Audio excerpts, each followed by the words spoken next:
ఉదయం ప్రభువైన యేసుక్రీస్తు నామంలో వందనాలు తెలియజేస్తూ పరిశుద్ధమైన దేవుని గ్రంథములో నుండి 103వ కీర్తన 15వ వచనం. నరుని ఆయువు గడ్డి పువ్వు వలెనున్నది, అడవి పువ్వు పోయినట్లు వాడు పోయిను.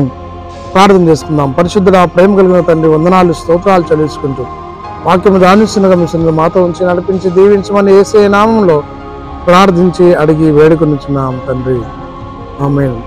మానవులను సృజించినటువంటి దేవుడు, సృష్టికర్త అయినటువంటి ప్రభువు తను సృజించినటువంటి దేవుణ్ణి ఎల్లప్పుడూ భయముతో, భక్తితో, వినయముతో, విధేయతతో కొనియాడుతూ దేవుణ్ణి కీర్తించాలని ప్రభువు ఆశించి ఉన్నాడు. కాబట్టి ఆ మానవుణ్ణి దేవుడు ఈ లోకములో ఆశీర్వదించి వరదిల్లాలని దీవించాడు. అవిధేయత ద్వారా పాపం కొని తెచ్చుకొని మరణముకు పాత్రుడైనాడు. కాబట్టి నరుని ఆయువు గడ్డి పువ్వు వలె ఉన్నది. గడ్డి ఎంతో చక్కగా పచ్చగా అందంగా కనబడుతుంది. దాన్ని పెరికి పారవేస్తే ఎండ తగిలినప్పుడు అది ఎండిపోతుంది. అంటే మానవ జీవితం కూడా అలాంటిదే. ఈ ఆయుష్కాలాన్ని అనుగ్రహించేవాడు ప్రభువే. అడవి పువ్వు పోయినట్లు వాడు పోయిను. మానవ జీవితం గడ్డితో పోల్చబడింది, అడవి పువ్వుతో పోల్చబడింది. చెట్టు కాసినటువంటి పువ్వు ఎంతో అందంగా చక్కగా అందమైనదిగా ఉంటుంది. దాన్ని చూసినప్పుడు మానవ హృదయాలు తెప్పరిల్లిపోతాయి, ఎంతో ఆహ్లాదకరంగా అనిపిస్తుంది.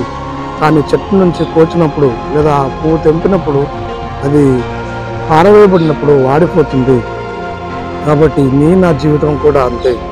మన ఆయుష్కాలం మనలో నుండి వెళ్ళిపోకముందే, ఈ లోకంలో నుండి మనం వెళ్ళిపోకముందే నిత్య జీవనం ఇవ్వగలిగినటువంటి క్రీస్తుని కలిగి దేవుణ్ణి తెలుసుకొని ప్రభువును నమ్మి లోకంలో, సంఘంలో, సమాజంలో ప్రభువుకు మహిమ తెచ్చి ఆయనకు ఇష్టమైన బిడ్డలుగా జీవించినట్లు పరిశుద్ధాత్మ దేవుడు మనందరికీ తోడై ఉండి నడిపించినగాక. ఆమేన్. మహోన్నతుడా, స్తుతి స్తోత్రాలు చెల్లించుకుంటూ వాక్యము ధ్యానిస్తుండగా మీ సన్నిధిలో మాతో ఉంచి నడిపించి దీవించమని ఆశీర్వదించమని యేసుక్రీస్తు పేరట ప్రార్థించడిగి వేడుకొనిచున్నాము తండ్రి, ఆమేన్. తండ్రి, కుమార పరిశుద్ధాత్మ త్రియేక దేవుడు సదాకాలం తోడైంది దీవించి ఆశీర్వదించినగాక. ఆమేన్.